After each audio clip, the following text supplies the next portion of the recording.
Hey, if you're struggling with your revision right now, if you feel like you're wading through more content than you can possibly handle, then this video is for you. We're going to try and do the unthinkable. Something they said just could not be done. We're going to try and revise 5 business topics in just 5 minutes. So if you want to make your revision briefer, if you want to sort out your revision in a shorter amount of time, minimize Facebook, live pause the TV, and in just 5 minutes, we'll make you a better business student.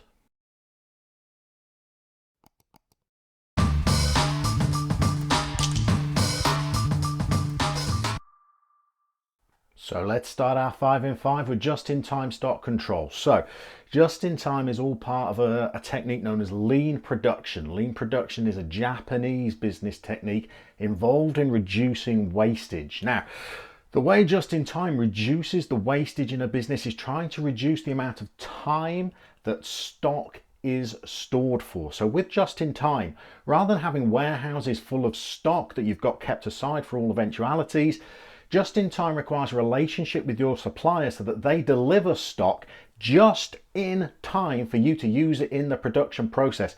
No storage facilities, no warehouses full of stock. Stock arrives at the production line and you get cracking with it straight away. At the other end of the production line, you're not storing finished goods.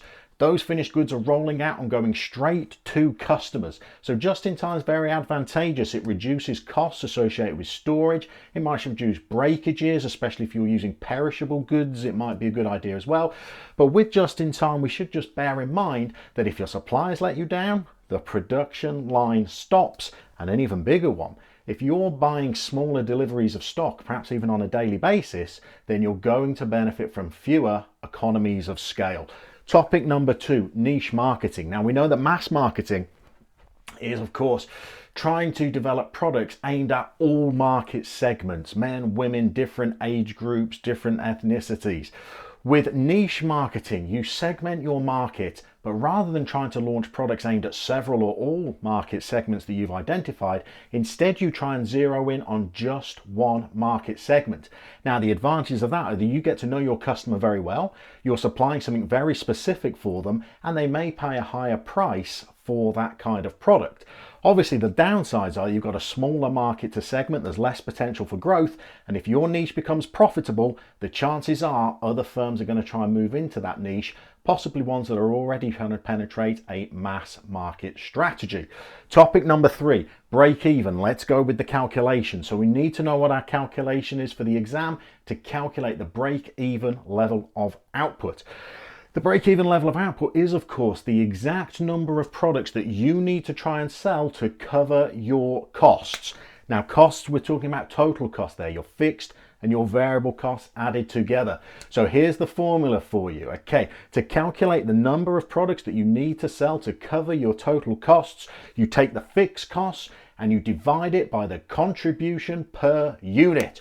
What is contribution per unit is your follow-up question. Your contribution per unit is your selling price, the price that your goods are for sale at, minus your variable costs per unit. So the cost of producing each product that you sell. Break-even formula, fixed cost divided by contribution. Topic number 4, we want to know how we can improve the cash flow of our business. Well, we know what cash flow is. It's the flows of funds in and out of the business, and entrepreneurs keep cash flows to try and ensure that they don't ever run out of cash and can't meet their financial commitments. If we want to try and improve our cash flow because we're fearful about the prospect of running out of cash, 3 strategies that we can use. Number 1, we've got to try and reduce our outgoings in some way. Trimming labor costs, trimming marketing costs. Number 2, we've got to try and increase our income in some way, so bringing in extra sales revenue to the business.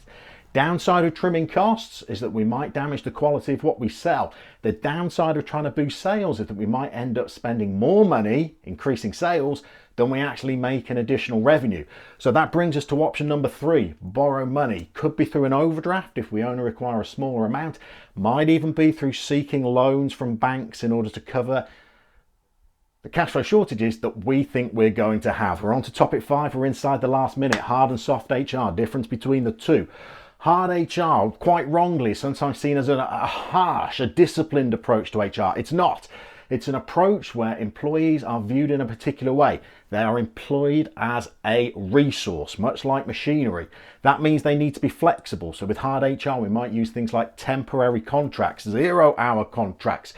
Soft HR sees employees differently. It sees them as the business's most valuable resource. They're put front and center in the organization. So we will invest lots in training. We will have permanent contracts to tie people to our organization, and we will see our employees as a selling point, something that we can market.